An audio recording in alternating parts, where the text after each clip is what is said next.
Hey guys, my name is Ifani Kalu and I am an actor. I'm also many other things. If you'd like to know, you just ask me. But you all know me as an actor. I'm also a fashion designer, and yeah, that's about it for now. Are you a filmmaker, producer, director, actor, screenplay writer? Are you an aspiring filmmaker looking to start a career in the movie industry? Do you want to see what happens behind the scenes when you're looking at those movies in your local cinema?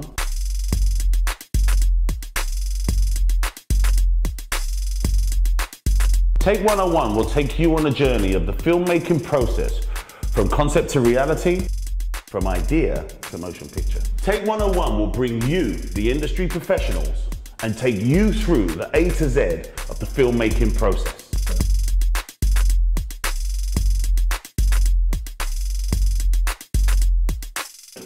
Lucille Morgan on Take 101.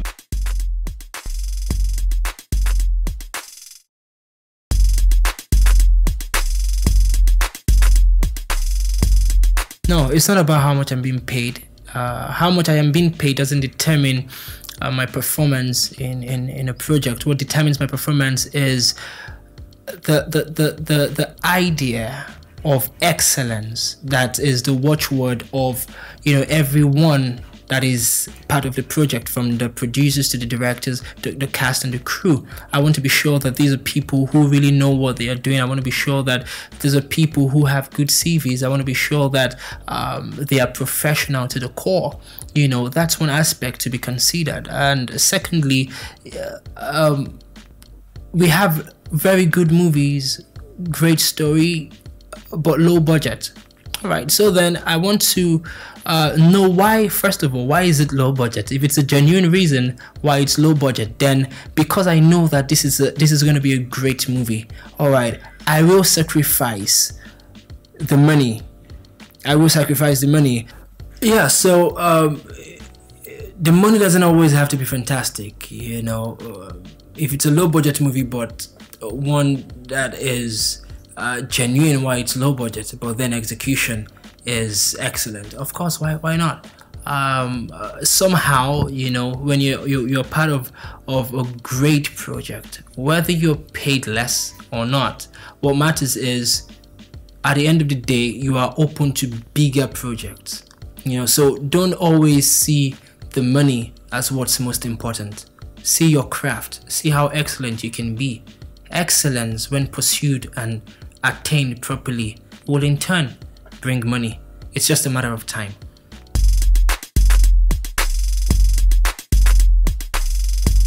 When people come into the industry and say, oh, this is a place for me to make money easily, quickly, I'd ask them a question: where you are coming from. You were doing something, right? Or maybe you were a banker or into business or whatever. Did you make the money overnight? If you did make money, did you make it overnight? If you didn't make money, why didn't you make money? Did you think it was that easy?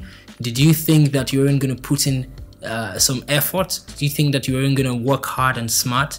Of course, the industry is not a place to make quick money, except you have other ideas. But the industry is a place where you come to and you are humble and you are ready and willing to learn, and you are ready to give it your best shot. So when you jump in because of money, you will jump out quickly, because then whenever you work, you're not working to be excellent, you're working to enrich your pocket. And when you work to enrich your pocket, you lose that basic fundamental principle, which is how good are you at what you do. All right, so you have to work hard, you have to work smart, you have to forget about, I tell people, forget about making money. Forget about making money first. All right, get into this thing and give it your best shot. Just continue, be patient. Don't let money come into your way of progress, because then at every step you're always conscious about the money, and then you lose it all at the end of the day. Yeah.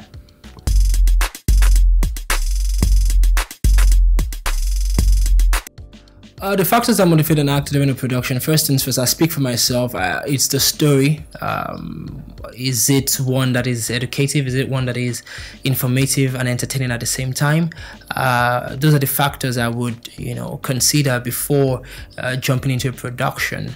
I want to know if the story is one that people can relate with, and learn from. So that's the number one factor to be considered when it comes to a production, because that's where it all starts from. What is the story?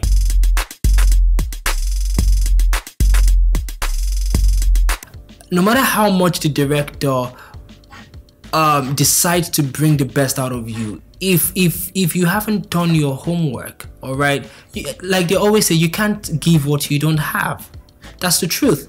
So what's your personal contribution as an actor into primarily that which you have been asked to do, that is to say the character that you have been given to play? For example, if as an actor you are given a character of a doctor to play, you don't want to act a doctor, you want to be a doctor. In one of my quotes I had said, I really do not know how to act when I'm not acting, and a lot of people try to understand where I was coming from, but there are so many angles to it, and this is what I actually meant. One of the angles is when you are given a script, all right, don't be an actor, just be that person. You understand what I mean? So then if I'm playing the role of a doctor, what am I supposed to do as an actor? I make researches.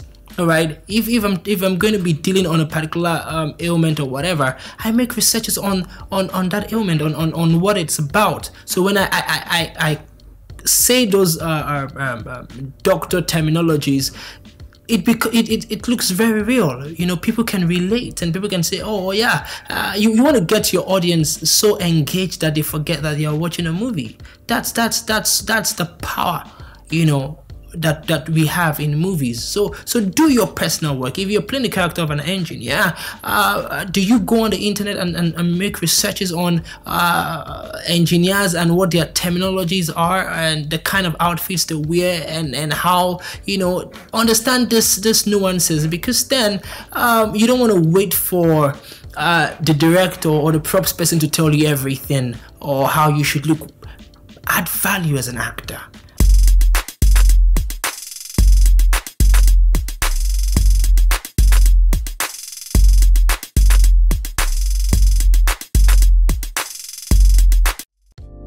So let's start with automatic negative thinking. Right, this cycle involves being in any event or situation that is based from negative perspectives. You're like thinking the worst in every situation, like fretting that you lost a child when actually that child is safe.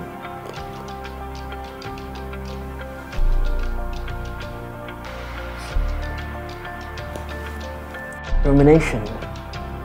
This cycle involves being preoccupied with what one could have done differently in any given situation or circumstance. Self-attacking describes how one persistently attacks and criticizes himself. Mood and emotion as a cycle involves a low mood, a feeling of sadness and emptiness, anxiety and irritability.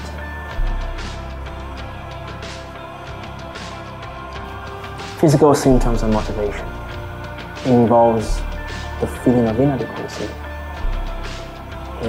This may make a depressed person feel worthless, without nothing to offer. The environment also forms a part of the 6 cycles which may trigger depression. And let's see what you score. Okay, which one of you is Future Duck?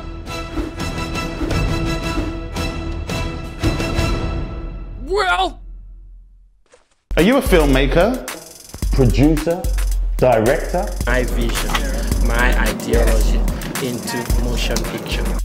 Actor? Screenplay writer? Are you an aspiring filmmaker looking to start a career in the movie industry? Do you want to see what happens behind the scenes when you're looking at those movies in your local cinema?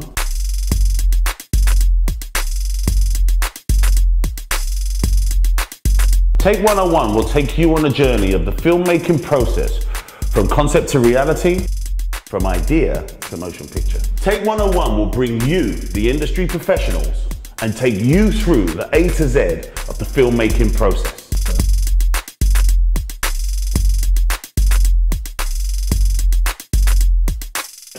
Lucille Morgan on Take 101.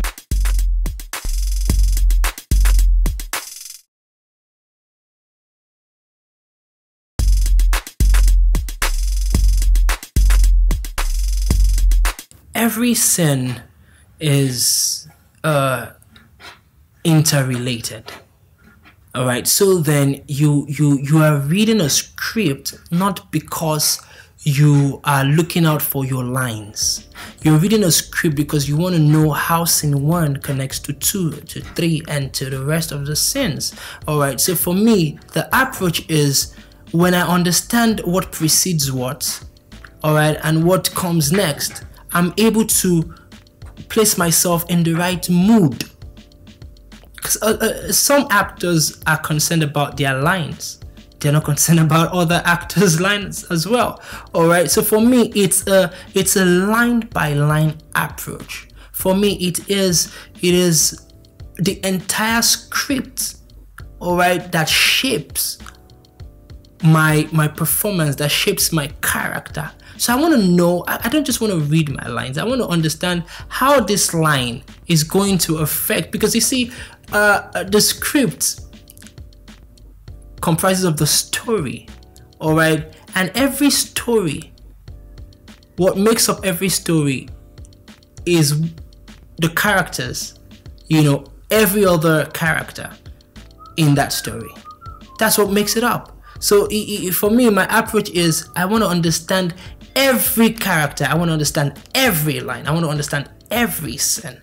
So then I'm able to interpret the right. It will shock a lot of actors when you do these things. You'd understand that, oh, I can actually be better. You know, that's why sometimes some people watch movies and they're like, oh, actors watch their movies and they're like, oh, I wish I had done this way or done that way. You wouldn't have wished you had done anything that way if you had really read the script, not just for yourself, but for other people.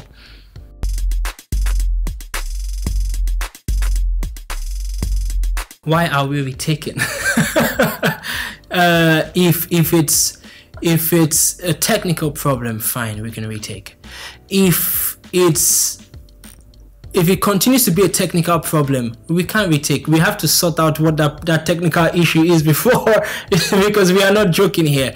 Other than that, every retake should be something that is for the betterment of the story. Right? Because I don't think that anybody would want to retake if, you know, there is nothing the director wants to see. No actor should have issues with retaking scenes. No actor, I repeat, no actor should have, especially when the director demands something from that actor. The actor should not, because you were paid.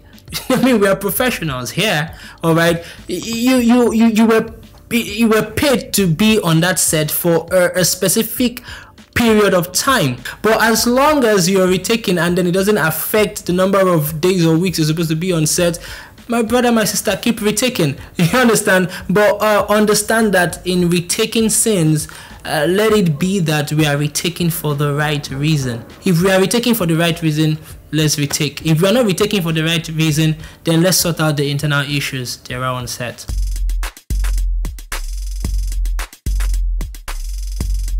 There are no minor roles, all right? Maybe there are minor actors, but there are no minor roles, because if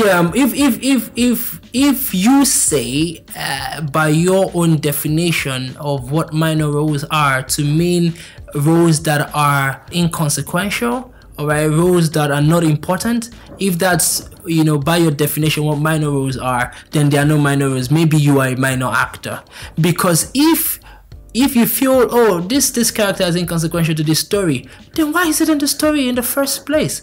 Like some people say, this is to digress a little bit, in the human anatomy, they say appendix is not very important. You know, if you have issues with it, you take it out. I don't believe that. I believe it's because they don't know what it is there for. If it's not meant to be there, God wouldn't have put it there in the first place. So if that character or that story or that particular character, is not meant to be in the story, the writer wouldn't have seen the importance to put it there. But because it is important, it means that that character is important.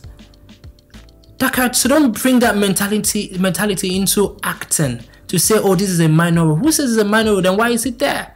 It's there for a reason. It's, as a matter of fact, an intricate part of the story.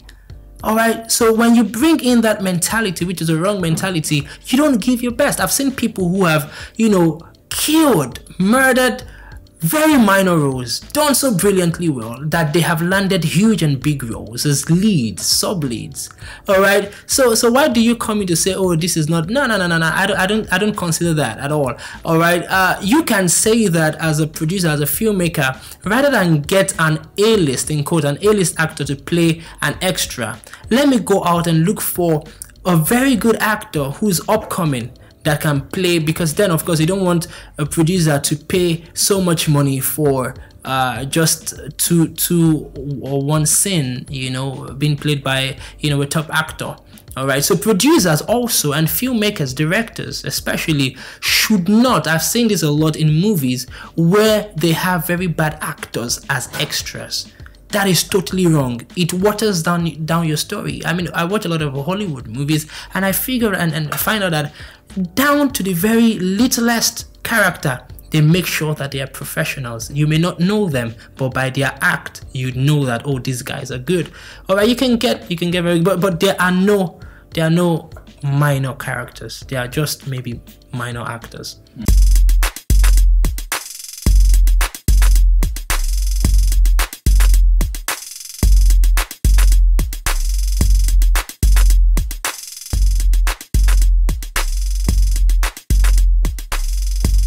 One of the things that helped me to where I am today is my ability to want to learn and to be humble enough to listen and be respectful.